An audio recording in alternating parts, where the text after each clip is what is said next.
Neste ano, celebramos os 150 anos de Alberto Santos Dumont, patrono da aviação, pioneiro da mobilidade aero-urbana e grande referência para todos nós na Embraer. Seu legado de inovação está profundamente enraizado em nosso DNA. Além disso, há um outro legado de Santos Dumont, menos conhecido, mas igualmente inspirador.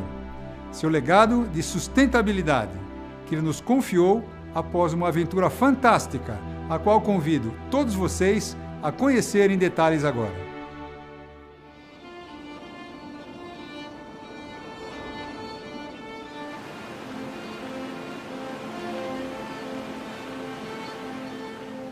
O Parque Nacional do Iguaçu é um patrimônio mundial natural que encanta visitantes do mundo todo. Protege diversas espécies da fauna, da flora, que abriga as Cataratas do Iguaçu, o maior conjunto de quedas d'água do mundo. É um exemplo mundial da conservação e do turismo sustentável.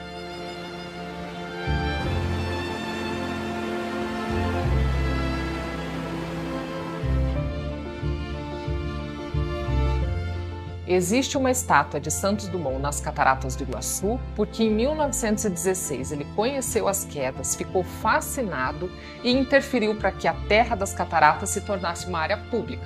E essa visita e esse contato dele com as cachoeiras e com tudo que ele viu ao redor mudou a vida dele, mudou o rumo da viagem dele, mudou a história da nossa cidade de Foz do Iguaçu, mudou a história das cataratas e mudou também a história do Brasil, por que não?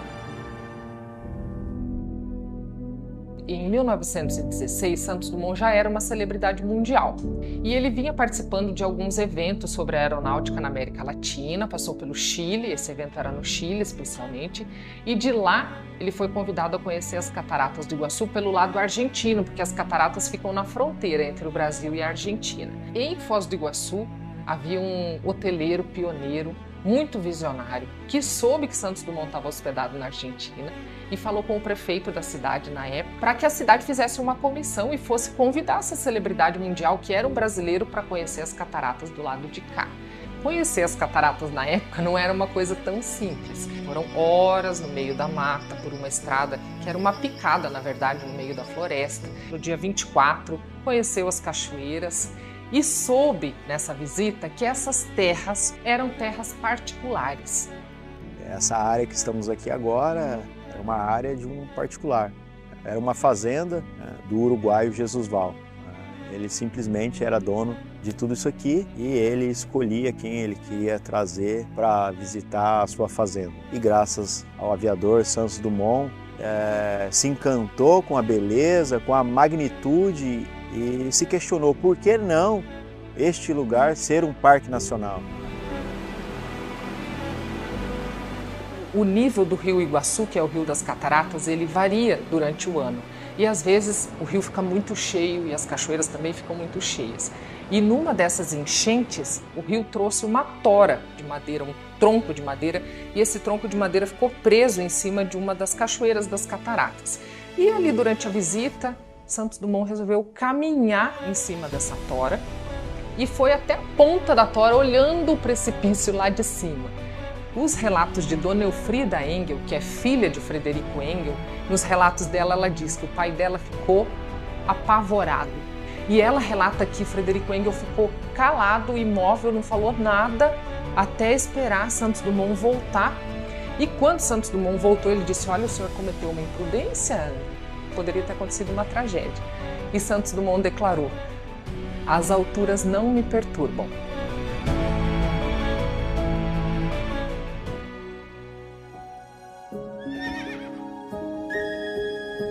A partir do encontro dele com as Cataratas do Iguaçu, ele mudou o rumo da viagem e partiu em direção a Curitiba para se encontrar com o presidente do Paraná na época, que seria o governador do Paraná, Afonso Camargo.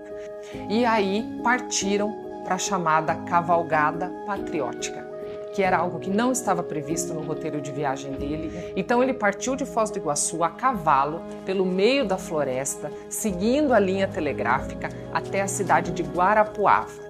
acompanhado por 2 pessoas, um fiscal da prefeitura, chamado Isidro, e um soldado da polícia militar, chamado Virgílio.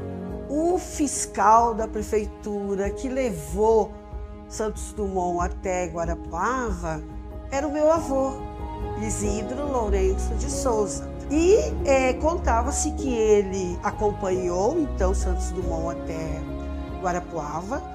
E uma coisa legal que a gente sabe é que ele era o cozinheiro dessa galera aí. Então, como ele foi o cozinheiro, a gente imagina assim, qual seria o cardápio, né, no meio da mata, que ele pudesse então fazer naquela época. Então, foi mais ou menos 6 dias, 1 semana a cavalo, até que eles conseguissem chegar a Guarapuava. Então, a viagem de Santos Dumont foi a subida na rampa do Terceiro Planalto. Até chegar a Guarapuava, ele subiu daqui, que nós chamávamos a uns 180 metros de altitude, ele subiu para quase 1.200 metros de altitude. Tudo quanto é espécie de rio descendo. Então é uma viagem muito, muito sacrificada. De lá, ele foi de automóvel, que não são esses nossos automóveis de hoje em dia que funcionam bem. Foram mais algumas horas até chegar a Ponta Grossa, na região central do estado. E de lá partiu de trem até Curitiba, onde ele encontrou com o governador do Paraná. Nesse encontro dele com o governador do Paraná, ele pediu que as Cataratas do Iguaçu se tornassem uma área pública, uma área de todas as pessoas, uma área da humanidade. E foi atendido. E é por isso que hoje todos nós podemos ir lá visitar as cataratas, nós brasileiros e pessoas do mundo todo.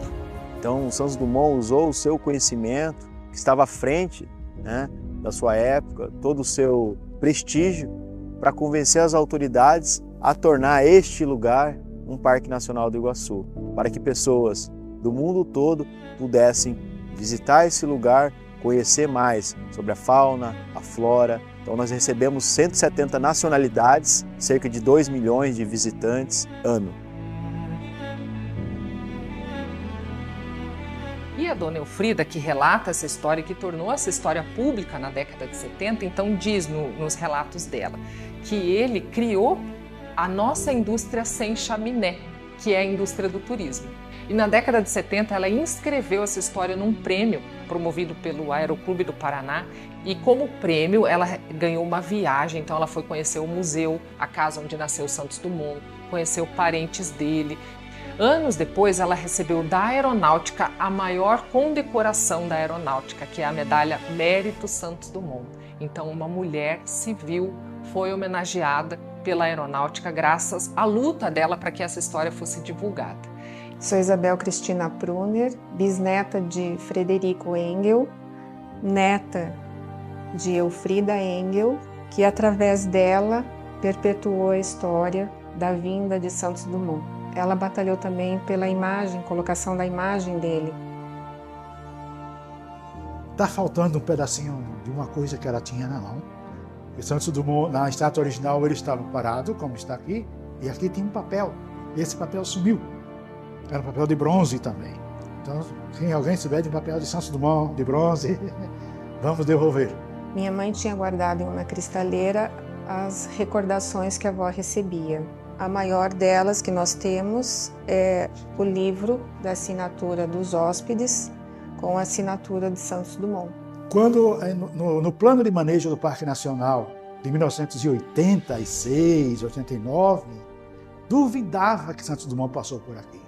Teve todo esse esforço da dona Elfrida e já nos anos 90 eu entrei em contato com um dos netos do governador na época, né? E depois que ele me atendeu, eu disse: senador, estão dizendo aqui que o seu pai, o seu avô, nunca encontrou Santos Dumont.